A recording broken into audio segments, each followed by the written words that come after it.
Carolyn. Our speaker this morning is Carolyn Altman. She is the director of the Botanic Garden, where she puts her experiences as a choreographer. We saw that a little bit in our story, didn't we? She puts together her experiences as a choreographer, a biologist, and a writer. Works all together in her work at the Botanic Garden. Carolyn loves to be outside. She has hiked, biked, and enjoyed connecting with people and the planet all over the world. Her son and daughter-in-law, both classical musicians, are about to move to Japan, and she's looking forward to exploring that part of the world with them. For Carolyn, moving through a beautiful place in fellowship with others is a sacred act, an appreciation of creation, and a kind of rolling church. I invite Carolyn to come and speak for us. Adrian, I can't make the message go away. That is being recorded, so it's right in the middle of the screen, but it doesn't show on at home, so I guess it doesn't matter. Okay.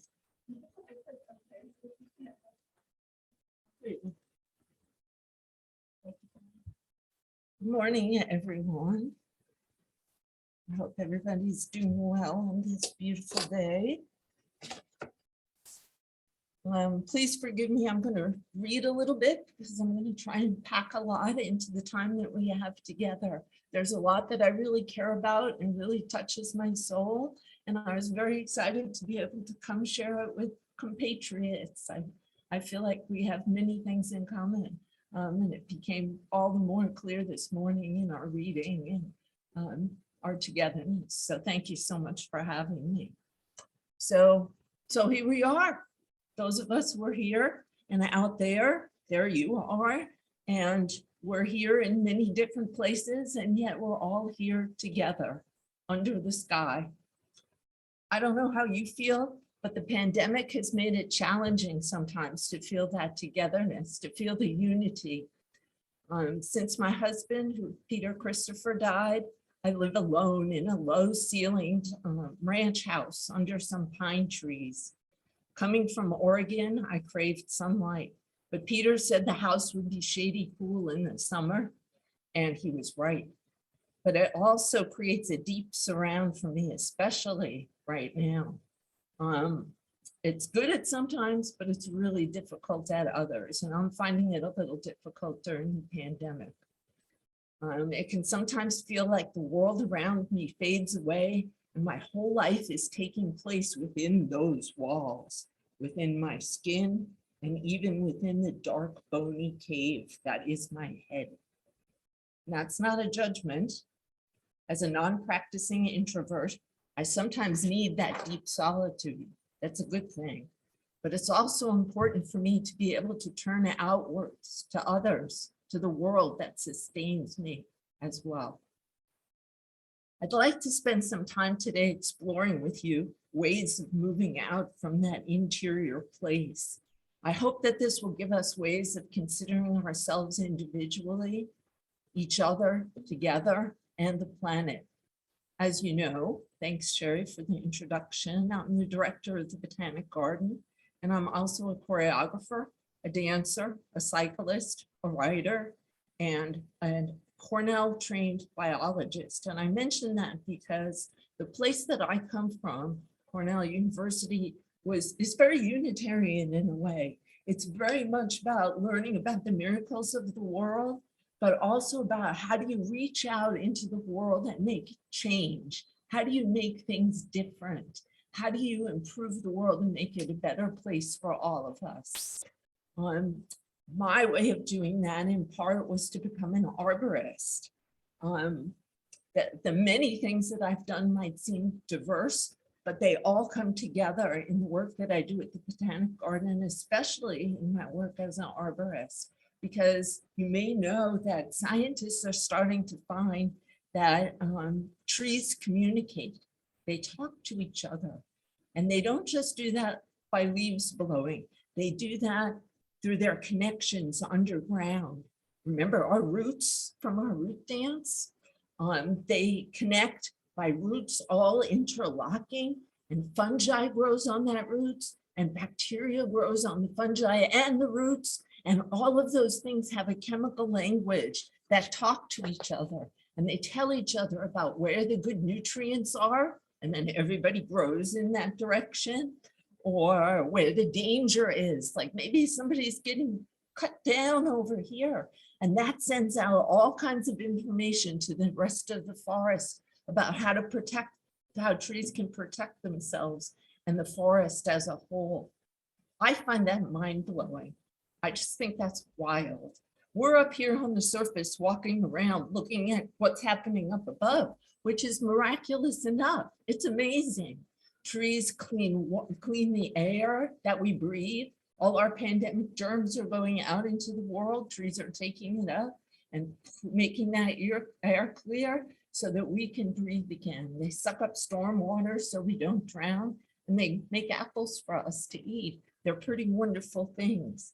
But we've been so focused on that human layer, the layer that we can see, that we sometimes, or really it's taken us a while to become aware of all the important things that go on below the surface. The same thing's true of our bodies. Just think about that for a minute. Sometimes we focus on the outwardly apparent, like I can spend a long time on my hair. We focus on the obvious, the things that we see, that we interact with easily, and we miss the depth. Today, I'm hoping we can become more aware of the good work that goes inside each of our bodies. And in that way, we can find our connection to each other and to the natural world, including the trees. So this is going to be less of an effort than an exploration. And we're going to use one of our superpowers to do it. We're going to use our awareness. Our exploration is going to be part imagination. We're going to imagine things. And we're also going to sense them with all our senses. I'll be asking you to imagine and do small things, and I will ask you to pay attention to how you do them as we go along. There's no judgment. There's no right way or wrong way to do these things. There's just noticing, just paying attention. As living physical beings, we've developed so many unique ways to be in the world, ways each of us have, and ways to be within ourselves differently in different situations. I ask you to approach what we do together today with calm, open awareness, knowing that by imagining and perceiving, we're going to become connected to our own biology and therefore the whole rest of the living planet around us. I keep looking this way because there's a beautiful tree right out there and it's waving green at me and I feel very connected to it actually. So make yourself comfortable, okay? Make yourself comfortable, sit with your feet flat on the floor in your chair, okay? And I want you to look at a few things. First, I'd like you to look at this bowl. Just get that image in your mind, okay? I'd like you to look at this beautiful fruit, okay, which came from just down the road over here. Okay, and keep that in your mind. Okay, now I'd like you to close your eyes. Imagine your pelvis as that bowl and your organs stacked up neatly inside and held safe by that bowl. Your spine rising and holding your head up on top. And just feel for a moment, feel your head balance on top of that beautiful column of bones that is your spine. Good. Feel your sits bones press into your chair. Notice if they're supporting you evenly, or if one side seems to hold more weight than the other.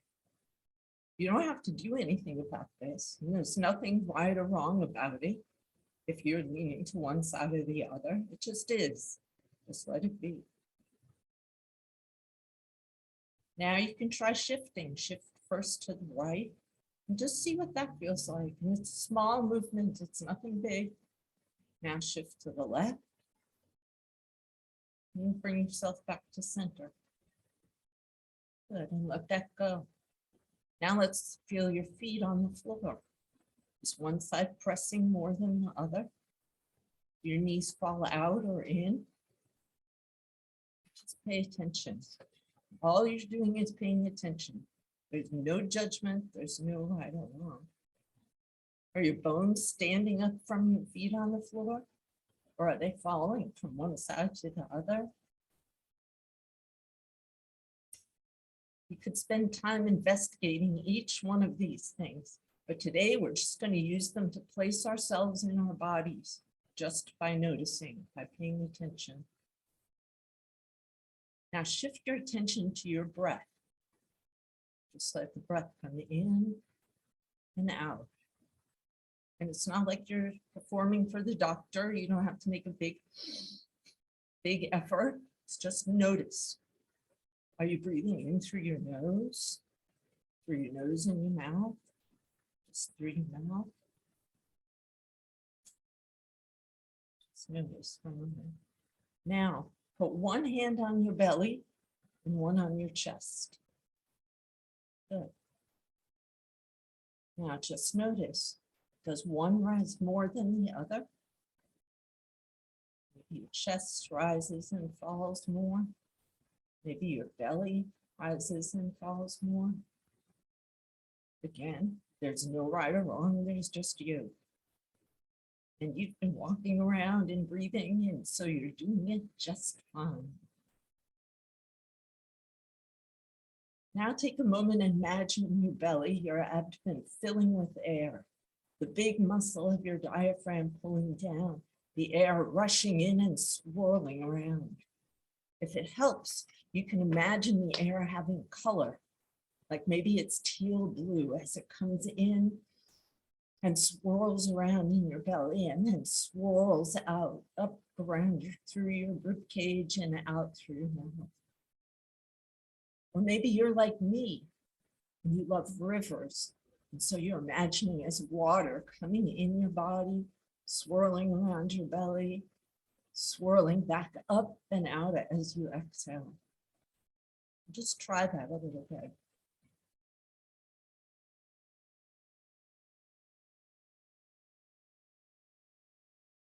Sometimes it takes a little time just to figure that out, just to experiment. Because this is what it is, it's a big experiment. Now let's do the same thing, only let's use the chest. Let the air expand your rib cage. Rib cage is kind of a misnomer, since there are lots and lots of joints that allow the ribs to move. The Germans have a better word for what we call the rib cage. They call it a breath basket. And if you imagine a wicker basket that you press on one side or the other, the basket still holds its volume, still holds its shape. It just accommodates for that breath. So just imagine breathing into your breath basket and out again. With your next breath, maybe the air fills the basket more to the right side of your body, pressing the back side of your body out towards the chair, maybe pressing towards your right arm a little bit. Again, it's not a big movement, it's just imagination coupled with exploration and sensation.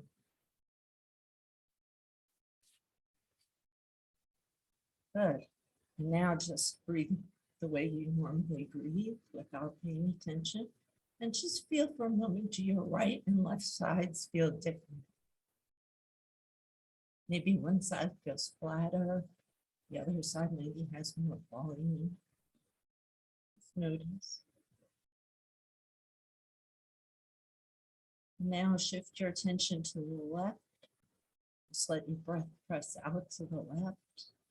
Expanding your left lung. Feel that pressing out your back. Letting the wicker basket of your breath basket expand and contract.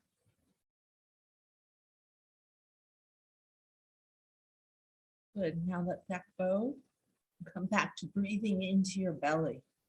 Letting the air swirl up and out within your breath basket and out your mouth. As you do so, at your own pace, imagine the oxygen being produced by all the green living things that is the same color or image you've been imagining as you're breathing in and out. Just do that. Imagine that tree out the window, wherever you are. Imagine that all the oxygen is leaving that tree and in those colors that you created in your mind. And it's swirling between the space, that oxygen is swirling between the space between you and that tree until it comes in and it enters your body. And you're sharing the same air, same oxygen. You're breathing in the world and it swirls around you, within you, even deeper than we're imagining now. The oxygen entering our very cells, where it nurtures our growing, our feeling, our thinking, our healing. This is happening within each and every one of us every moment. And we are an important part of this system. We're not the most important part, but like the trees, we're an essential part. You can let your hands down and just keep breathing. Just keep your focus inward as you let your mind travel outward to the natural world and all the work that it's doing for you. Imagine that space between you and the natural world, coming in and out of your body. This essential flow of the system tells me why yesterday when I was driving back from Savannah on I-16, my body screamed, experiencing the clear cutting and damage happening there. The system is being disrupted and my body felt it. We reflect what's happening. We change, we respond to circumstances. We may tighten and constrict in order to protect ourselves. After all, what is a gasp? Taking a quick breath right now and hold it. See how everything stays frozen? Let that go and let the air come in and out. That gasp, that constriction disconnects us from the flow, from our part in the universe. And the integrity of the whole is disrupted. Is there a way for change to happen without destroying the flow? Certainly, but it requires the awareness that we're practicing here today. It requires interconnection and paying attention to the integrity of the whole. Our integrity as individuals lies in that interconnection, whether we like it or not. We can pretend we don't have bodies, but we do. And we can't live without air. It's just how biology and the system is built. There's interconnection, how a mountainside of aspen trees are all one living thing, underground, connected. We are connected to the earth through our breath, our food, our joy in texture, color, the scent of that tangerine that I had you look at as I peel it. We're also connected beyond this planet, since there are no real boundaries as we move from our hearts to our breath, to the air, to the atmosphere, to space, and to the stars beyond.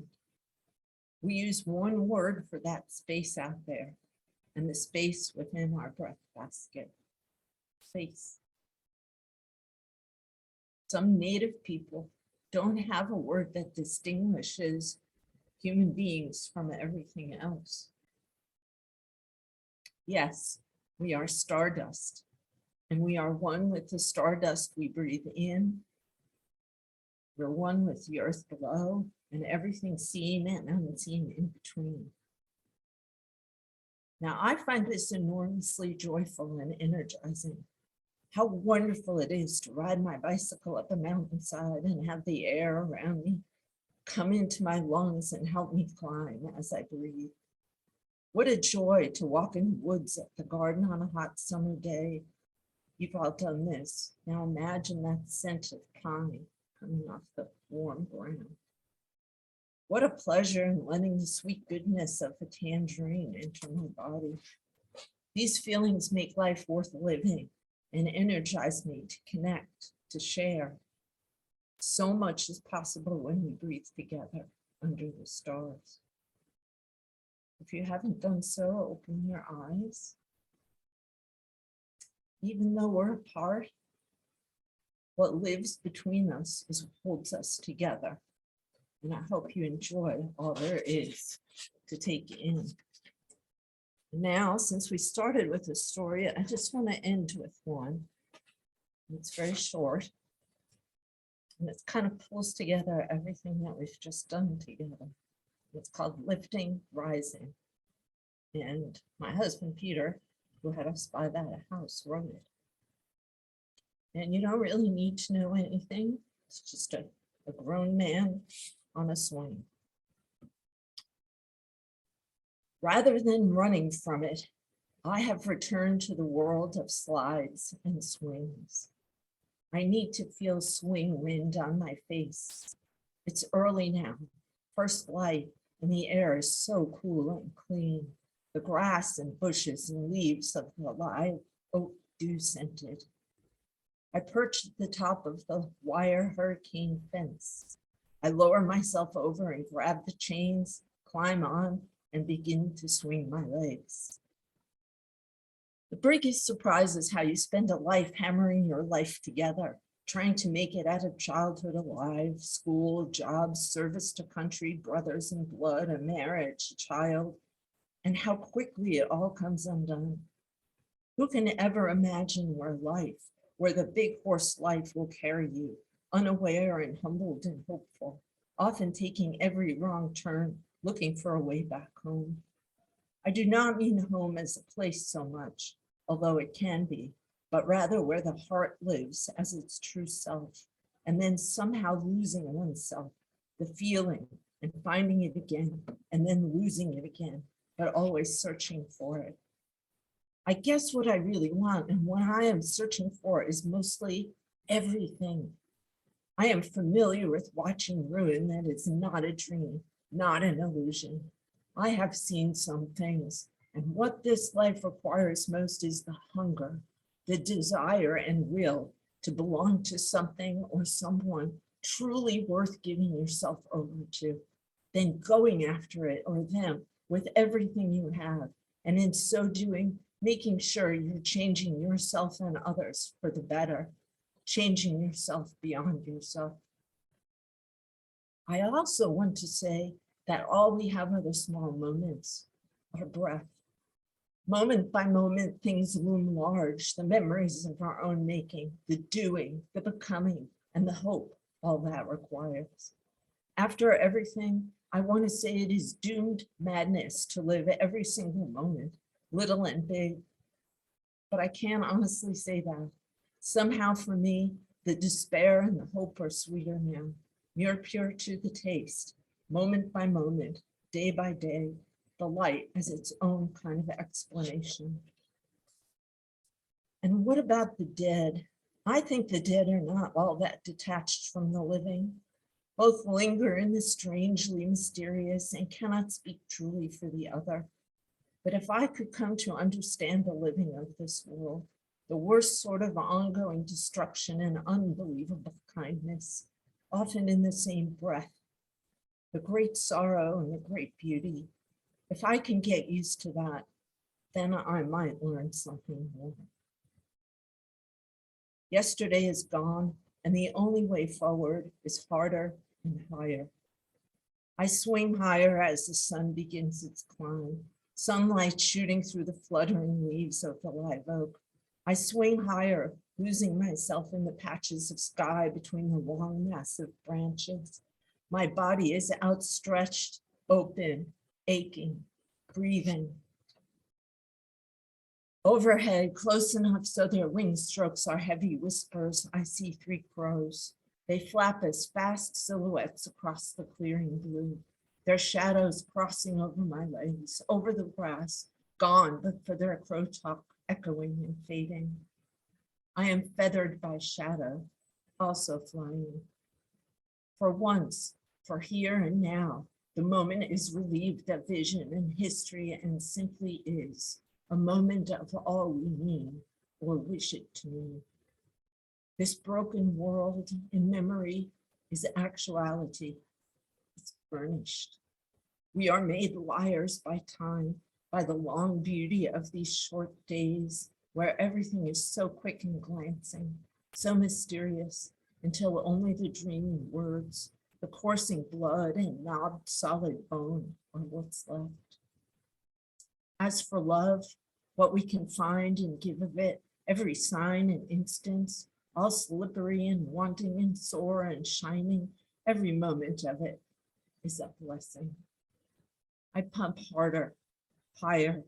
I swing until there is only the lifting, the rising of the heart thrown into light. Thank you.